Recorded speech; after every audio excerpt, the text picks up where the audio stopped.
Hey, welcome back to the channel. Today I'm going to respond to probably my most popular video at this time, which is the 10 reasons not to move to Spokane, which there's some heat going on down in the comment section, and I feel like mostly from people that live here. And so I want to kind of debunk some of the things that they're saying, give you a video that is honestly my true representation of Spokane, my 10 reasons I love Spokane, so that it helps inform your decision on if Spokane is the right place for you to live. So let's get right into this video and find out my 10 reasons why you should move here to Spokane. All right, so my first reason for living in Spokane is that it's a big town, small city kind of vibe. It's not a major metroplex, a major city or anything like that, but it's not a small town. There's about 250,000 people that live in the city of Spokane and over 500,000 that live in all of Spokane County right around it. So there's a lot of people around here creating a lot of businesses. The economy is great, and it just creates a great atmosphere for a city. I feel that we have a great downtown, and you're not really missing out on a major downtown like Seattle, LA. There are, of course, we're not going to have Burberry or anything like that in Spokane, Washington, but we do have some major stores like Apple, Nordstrom, Anthropologie, Urban Outfitters, those type of things. We don't have a Whole Foods or an IKEA just yet, but we never thought we would get a Chick-fil-A here, and we just got one of those. But we also have thriving small businesses in the downtown core as well, which I think is super awesome. So if you are in Spokane, go to the Flour Mill, check out Queen of Sheba Ethiopian food. It is freaking killer. But we also have a handful of other staples downtown like Indaba, Boo Radley's and Atticus right next door to each other. You can head over to the Wonder Building, which has some like games, a couple restaurants in there. It's a really cool vibe just to sit down and relax for a little bit. And then even in our really cool Parkade building, which is actually, it's just a parking garage, but it's like this really cool like mid-century building. New record store just opened up down there called Entropy, and it's like mid-century furniture, records, all this kind of stuff, but it's such a cool space. So I just think that that's why our downtown is special, because it has a great mix of big stores and small stores, both thriving down there. And the other thing to think about is that downtown is never more than like a 20-minute drive from most places in Spokane. Like it's pretty hard to drive more than 20 minutes in Spokane unless you're going from like the valley, like deep in the valley, all the way to the northwest side of Spokane up in like 5 miles. That's like a 30-minute drive. So getting around in Spokane is not a problem at all. But other awesome big city features that we have, I mean, we have major events like Bloomsday, which is like a 10-kilometer, 7-mile run that people travel all over for. It like completely shuts down the city. We have Hoop Fest, which is like the world's largest 3-on-3 basketball tournament. Completely shuts down the downtown core again for a full weekend, but it's an amazing event that brings in so many people to Spokane. But we also get regular Broadway shows. Like it's more often than not that we have a traveling Broadway show here. We have a great award-winning symphony in Spokane that plays at the Fox Theater. I absolutely love going to the symphony. We have Spokane Jazz Orchestra, so there's great music, and a handful of amazing art museums as well, like the Museum of Arts and Culture in Brown's Addition. So I've had a handful of comments on my other videos saying that people feel like downtown is completely falling apart, but I mean, I've gotten a handful of walks down there along the Centennial Trail at the new play structure right below the podium, and I have never seen more kids downtown than in my entire life. Riverfront Park is one of the most welcoming spots of all of Spokane, and I feel like downtown has actually become even more welcoming than it ever has before. Riverfront Park was not a place you used to go, and now it is a place that families are enjoying time when the weather is warm. There's kids down there, and the environment is completely family friendly. So I'm not sure where they're getting that from. Of course, there's problems downtown, as in any downtown, but I think Spokane is actually much better than it used to be. So that was kind of my longest one because I wanted to get a few things out of there. But the next one that I want to talk about is the parks in Spokane. Spokane has 75 parks, 3,500 acres of parks within Spokane, meaning that it's nearly 10% of all the acreage of the Spokane city limits is made up of local public parks. So there's tons of green space all around. There's plenty of neighborhoods that are broken up by huge, beautiful parks. It's not just subdivision after subdivision.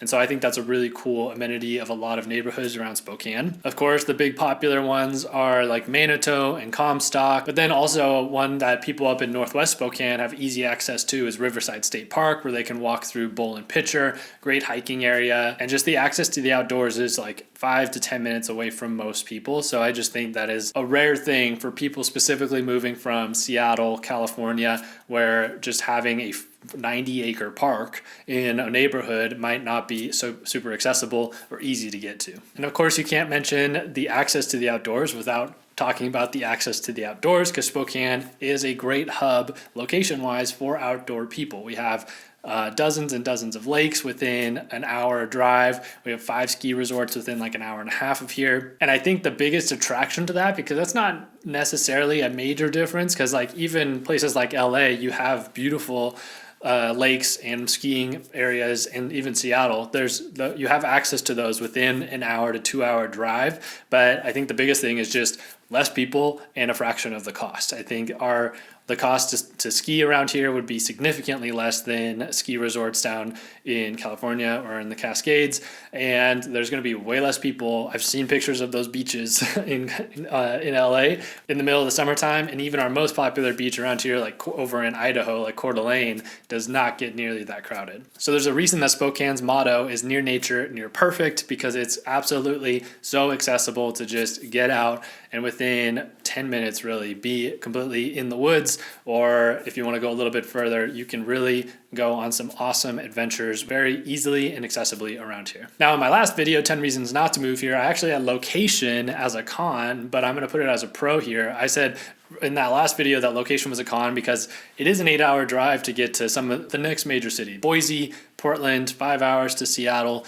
Like, it's not the most accessible, but also the great thing is that Spokane is located in a place that you have some awesome day trips within 2 to 3 hours from here. Like, there's towns like Leavenworth. This is like this modeled after old Bulgarian towns that's super awesome to drive to. It's deep inside the Cascade Mountains, but it's not that far of a drive from here. You can go up to Sandpoint, which is beautiful on Lake Pend Oreille. Only 3 hours to get to the Canadian border or to the Montana border. And so if you want to go skiing in a different spot, again, like, it's not that far away. My parents just went for a road trip up to Canada this last week, just day trip there and back on a Sunday. So it's like, and I have clients that love skiing and are up in Canada quite often because it's just so easy and accessible to get up there. And another small town that's around here that I don't want to forget is Walla Walla, which is like 3 hours south. Walla Walla is one of the best small towns around here. I actually love being in Walla Walla. I think it's super cute and just a great place to spend a night or two just to experience a different change of pace. Now, I talk about the weather a lot here in Spokane, and I'm going to bring it up again because I just think it is a great place for mild climate. I mean, there's beautiful places like San Diego where it's 75 and sunny all year round. But I just think if you're somebody that wants to experience all 4 seasons, you like being outdoors for all 4 seasons, then Spokane's an awesome place for that. This year we got a lot of snow for a long time, but it never got super high. So it totally changes year by year. We're not a place that gets tons of snow every single year, but you'll see snow every single year. Springtime is usually weather around the 50s and 60s, but it brings a fair amount of rain. It can rain pretty heavily in the April and May months, not like Seattle, Portland rain. It's like 1 to 2 days at a time, then we get a little bit of break, and then 1 to 2 days at a time. It's not like weeks on weeks of just cloudy, dreary rain. I think the summers around here are absolutely awesome. Like, I mean, it does hit up to 90, 100 degrees for a couple weeks out of the summer, but the average is in the 80s, and there's no humidity here. So it's not like I lived in Virginia for a minute. Oh my God, that humidity was horrible. So it is no humidity here. Every once in a while, we will get a crazy lightning storm, but not like living in the South or even on the East Coast where that warm, humid summer weather can just build up and give you lightning storms like all the time. We just get them here and there. Summer usually pushes through September here, and then we have fall for October and like half of November. And then if it's a snowy year like this year,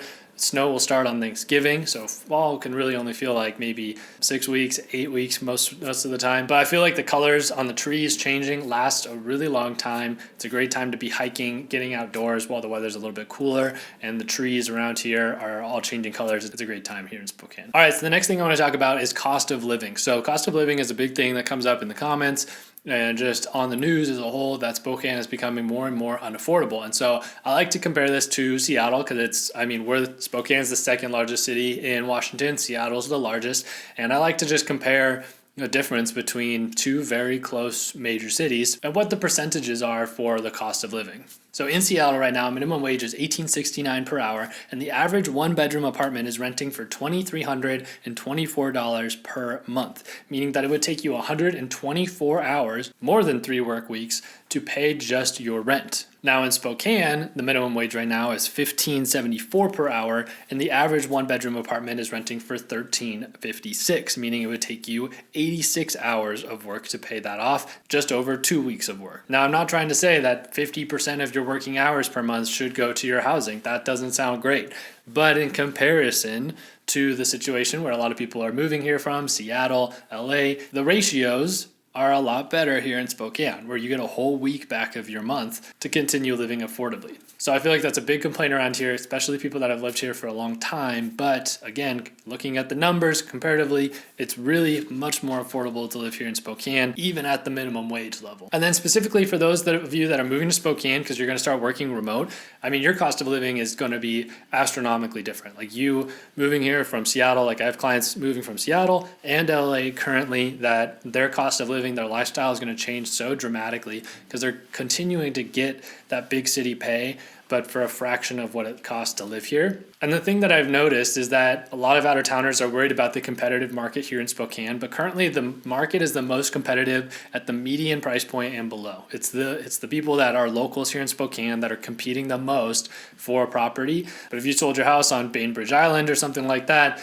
then it's pretty easy for you to afford a $600,000, $700,000, $800,000 house here in Spokane that is twice the size of your house over in Seattle. So generally, you're going to have a pretty easy time making that transition. You might even be able to comfortably list your house for sale over there, get an offer accepted contingent that your home sells, and not have to be worried about being homeless or anything like that. All right, a few more pros here for you is that the airport is actually very convenient here in Spokane. It's still small. It's quick to get through. The biggest issue they've had recently is some staffing issues, which has made the line longer than it should be for sure. But I have a lot of out-of-town people or that people are working remote that still need to fly back to where their company is, like LA or Seattle, and they're worried about how often they're going to have to go through the airport or if it's convenient for them. And so I would say Spokane's airport is one of the easiest to navigate. You're not going to be running around trying to find your gate or anything like that. And there's 18 direct flights from Spokane to major cities all across the country. So check out the image on the screen, or I'll have a link down in the description. You can see where those direct flights are and if that makes sense for you to move to the area. Next up is the education, specifically the colleges. The higher education industry in Spokane is booming since the start of the university district. Now that we're welcoming in other colleges from around the state to have satellite campuses here in Spokane, it's made our downtown much more thriving, has made our jobs market much more thriving. It's been such a game changer to have UW and WSU with campuses in our downtown core. But then also we have our award-winning private colleges like Whitworth and Gonzaga that have both been named in like the top 15 private schools on the Western United States. We have Eastern Washington, which is one of the fastest growing public schools in the state. And then we have a couple awesome community colleges that are great for getting your AA, getting a degree for a trade, or just saving some money because not all of us need to go get that big 4-year degree to get the job that we want. And as Gonzaga continues to crush it, I think Spokane keeps getting put on the map more and more. So sad to not see them make it past the Elite Eight this year, but they just continue to crush it, be one of the top colleges for basketball in the country. And I think that just continues to help Spokane stand out as one of the best mid-sized cities to live in. Now, my last two are kind of hand in hand, but the first one is that people are just incredibly nice here. I've had multiple people move here to Spokane and realize that it is not normal to make eye contact with somebody and smile at them on the sidewalk or have somebody open a door for you when you're in a major city. I've walked down the streets of New York before and it's like, you do not look at somebody in the eyes because it's like you're threatening them or something. And so, but here in Spokane, it's totally normal to just acknowledge people, smile, say hello, hold the door. And I've just had many people, like they maybe come visit for a few days at a time to Spokane, and I say, like, let's recap. What did you like? What did you not like? All that kind of stuff. And they just notice how many people were so welcoming to them while they had their trip here. And so because of that, I think finding your community, finding your people here, even if you know nobody when you're moving here, is actually pretty easy in Spokane. There's a lot of places you can go to find community. You can join a running club with basically all the breweries. There's tons of networking events that you can sign up for. There's different clubs like the Women's Club of Spokane, the Spokane Club. Both have like membership options, but give you access to monthly dinners, certain dining. There's a private restaurant, private gym, all these things that you can access and then network with people that have been going there for a year or even decades, because people are like lifelong members of the Spokane Club.